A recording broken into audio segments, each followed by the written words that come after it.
या बदलत्या वातावरणामुळे लोकंसुद्धा खूप आजारी पडत आहेत आणि आजारपणामुळे तोंडाला अजिबात चव येत नाही. सर्दी, खोकला आणि व्हायरल इन्फेक्शन.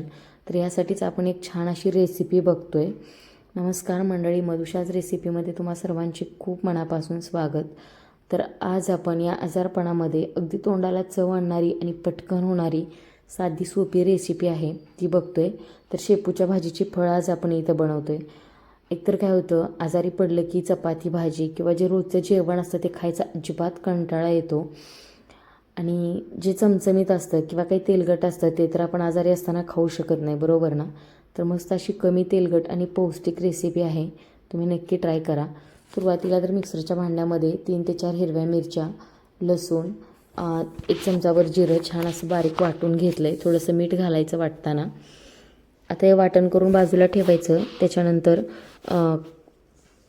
एका परातीमध्ये 1-2 वाटी गव्हाचं पीठ घेतले मी. त्याच्यामध्ये थोडीशी हळद, अर्धा चमचा मिरची पावडर आणि वाटण करून घेतलेलं हिरवी मिरचीचं वाटण घालायचं.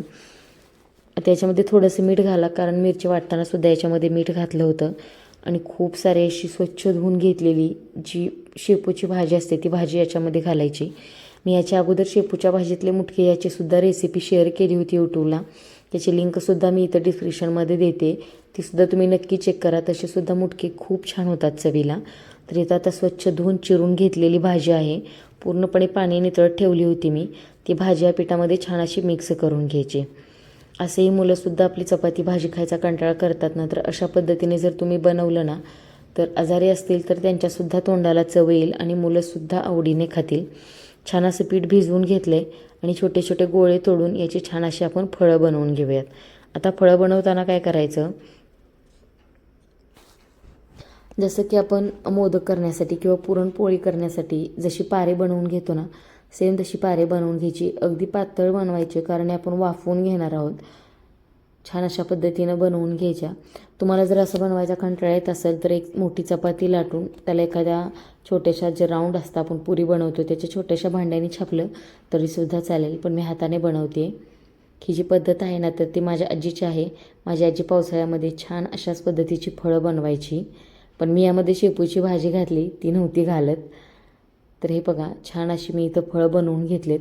त्याला मस्त असा वाटीसारखा आकार येतो आहे आणि आता एका चाळणीला तेल लावून त्याच्यावरती ही सगळी फळं मी ठेवून घेते. आता कढईमध्ये पाणी ठेवले, त्याच्यामध्ये स्टँड ठेवून एक लिंबू टाकले, जेणेकरून कढई आतून खराब होणार नाही. आणि जी चाळण आहे याच्यामध्ये ठेवून एक 15 मिनिट छान असं मध्यम गॅसवरती ह्याला पण स्टीम करून घेणार आहोत. आता 15 ते 20 मिनटं छान असं वाफवून घ्यायचं. ह्याला वाफवण्यासाठी सुद्धा काही जास्तीचा वेळ लागत नाही, कारण हे गव्हाचं पीठ वापरले त्यामुळे लगेच पटकन वाफवलं जातं. तर हे बघा कसला भारी कलर आला आहे ना, किती छान दिसत आहेत मस्त.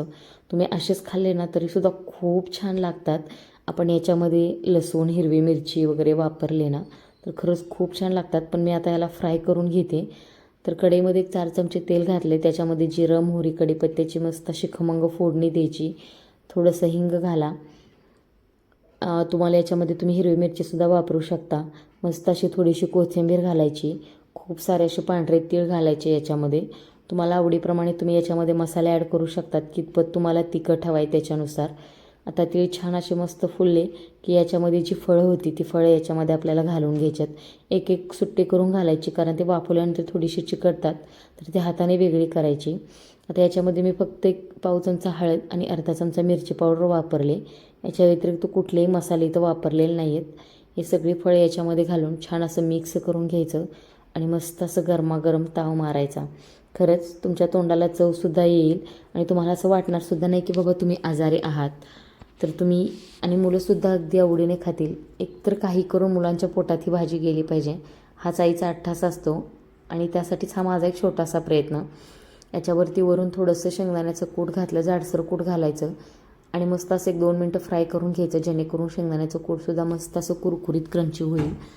आणि आपले मस्त असे शेपूच्या भाजीचे चमचमीत, चटपटीत, तोंडाला चव आणणारी फळं आपली तयार झालेत.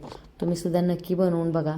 तुमच्या मुलांना जर तुम्ही देणार असाल तर तिखटाचं प्रमाण थोडंसं कमी वापरा. आणि तुम्ही आजारी असाल आणि ही फळं बनवणार असाल तर थोडंसं तिखट घातलं तर त्याच्याने सुद्धा छान तोंडाला चव येते. तुम्हीसुद्धा ही रेसिपी नक्की ट्राय करा आणि जर व्हिडिओ आवडला असेल तर आपल्या चॅनलला नक्की सबस्क्राईब करा. भेटूया लवकरच अजून एका अशा छानशा आणि नवीन रेसिपीमध्ये. तोपर्यंत धन्यवाद.